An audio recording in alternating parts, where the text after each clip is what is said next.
तो दोस्तों कैसे हैं आप सब। दोस्तों मैं हूं दीपक कामरा, एक बार फिर से स्वागत करता हूं आप सबका बिजनेस स्ट्रेटेजी की इस चीज़ के नए वीडियो में, जहां हम बात करने वाले हैं ONDC के ऊपर। दोस्तों कुछ समय पहले की बात है, लगभग 4 महीने पहले की बात है कि इन्फोसिस के को-फाउंडर मिस्टर नंदन नीलेकानी जी ने अनाउंस किया था ONDC के बारे में। एक गवर्नमेंट ने भी एक हैकाथॉन निकाला था जिसमें लोगों को इन्वाइट किया गया था एक अपने इनपुट देने के लिए कि बड़े बड़े जो ई-कॉमर्स प्लेटफॉर्म से जो इंडियन गवर्नमेंट है कैसे लड़े। यहाँ से जन्म हुआ ONDC का। ONDC का मतलब है ऑनलाइन नेटवर्क डिजिटल कॉमर्स। दोस्तों कुछ लोग सोचते हैं ये एक ऐसा एग्रीगेटर प्लेटफॉर्म है जो इंडियन गवर्नमेंट लाने वाली है बड़े बड़े कंपटीटर से, जैसे कि फ्लिपकार्ट है, अमेजोन से compete करने के लिए। ऐसा नहीं है दोस्तों, यह एक ऐसी रिवोल्यूशनरी टेक्नोलॉजी है जो कि UPI की तरह ई-कॉमर्स की फील्ड के अंदर भी आने वाली है। UPI के अंदर पैसा ट्रांसफ़र करना जितना इजी होता है एक स्मार्टफोन के ज़रिए, ऐसे ही ई-कॉमर्स के अंदर ऑर्डर करना उतना ही आसान होने वाला है। मैं आपको थोड़े से आंकड़े शेयर करना चाहूँगा यहाँ पर। एक रिपोर्ट मैंने जो देखी थी उसके अकॉर्डिंग 2026 तक जो इंडिया की रिटेल इंडस्ट्री है वो होने वाली है $1200 बिलियन की। और जो आपकी जो ऑनलाइन जो इंडस्ट्री है वो भी धीरे धीरे रैपिडली ग्रो कर रही है। और ये जो ऑनलाइन इंडस्ट्री है वो भी 2021 के अंदर जो कि $38 बिलियन की थी, अभी 2026 तक $140 बिलियन की होने जा रही है। अब आप ये कहेंगे कि जो ना बड़ा ग्रोथ जो हमें देखने को मिल रहा है, इसमें गवर्नमेंट कोई इनिशिएटिव क्यों नहीं ले रही। ये एक ऐसा स्टेप है ONDC का जो कि गवर्नमेंट लेने जा रही है इसकी ग्रोथ को देखते हुए, और इससे लोगों को कहीं ना कहीं अपने बिजनेस को ऑनलाइन ले जाने में हेल्प मिलने वाली है। भी अगर किसी को अपना जो बिज़नेस है अगर ऑनलाइन ट्रांसफ़र करना है तो उसको क्या करना पड़ेगा। उसके पास केवल 2 ही ऑप्शन हैं, या तो वो अपनी वेबसाइट बनाए और कहीं ना कहीं D2C बिज़नेस के अंदर आना पड़ेगा, उसको मार्केटिंग करनी पड़ेगी, उसको अपना ब्रांडिंग करनी पड़ेगी, ब्रांडिंग पे खर्चा करना पड़ेगा। तो ये एक तरीका है D2C का जो कि एक ऑप्शन है। और दूसरा ऑप्शन जो है, जो एक एग्रीगेटर प्लेटफॉर्म जो कि मैंने बताया आपको, फ्लिपकार्ट और अमेजोन 2 बड़े कंपटीटर हैं हमारे देश में, तो वहाँ से जुड़ सकते हैं, जो कि दोनों की दोनों कंपनियाँ US बेस्ड हैं।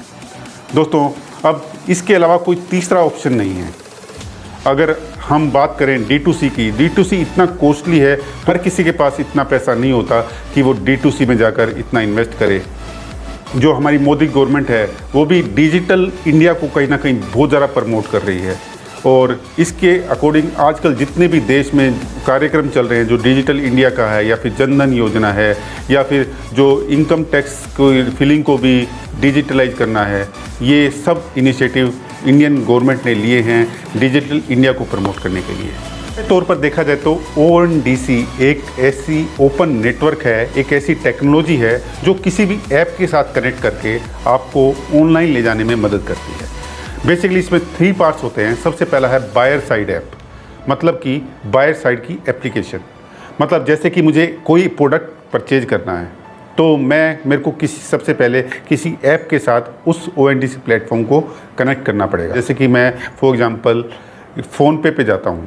फ़ोनपे में मेरे को मान लीजिए मुझे फ्रूट्स खरीदने हैं, तो फ़ोनपे पे जैसे ही मैं सर्च करूँगा फ्रूट्स को, वो जितने भी मेरे आसपास सेलर्स हैं जो कि फ्रूट सेल कर रहे हैं उनकी लिस्टिंग दे देगा, और मैं UPI के थ्रू उनको पेमेंट करके उनको फ्रूट्स का ऑर्डर दे सकता हूँ। तो इसमें आप देखिए अभी तक कोई भी पैसा नहीं लगा है। जैसे कि जो ONDC प्लेटफॉर्म पर रजिस्ट्रेशन हुआ है बिजनेसमैन का, फ्री ऑफ कॉस्ट है। पेमेंट एक्सेप्ट हो रही है UPI की, क्योंकि इसमें UPI इन्वॉल्व है, ये भी फ्री ऑफ कॉस्ट है। जो दूसरी साइड जो है सेलर साइड ऐप, तो सेलर साइड ऐप में क्या होता है, जो सेलर है आपका उसके पास एक नोटिफिकेशन जाता है, मतलब उसके पास भी एक ऐसी एप्लीकेशन होनी चाहिए जो कि ONDC से रजिस्टर्ड होनी चाहिए। और अब उसके पास जैसे ही आपने ऑर्डर दिया, इस सेलर के पास एक नोटिफिकेशन आएगा कि एक ऑर्डर आया है। अब जैसे ही ऑर्डर को एक्सेप्ट करता है, ऑर्डर को जैसे ही एक्सेप्ट करेगा तो डिलीवरी पार्टनर जो हैं उसके साथ अब ऑटोमेटिकली लिंक हो जाएंगे और वो ऑर्डर डिलीवर कर दिया जाएगा। दोस्तों अब आप मोटे तौर पर ये देखेंगे कि यहाँ पर जो टेक्निकल जितनी भी प्रॉब्लम्स आ रही थी पहले एक बिजनेसमैन को ऑनलाइन जाने के लिए, सबसे पहले कॉस्ट की जो दिक्कत आ रही थी, दूसरी टेक्निकल हिंड्रेंस जो दिक्कत आ रही थी, वो यहाँ पर दोनों की दोनों दिक्कत एक प्लेटफॉर्म के ज़रिए रिजॉल्व हो गई। क्योंकि आपकी जो पहली जो कॉस्ट की है, कॉस्ट इसमें बिल्कुल भी नहीं है।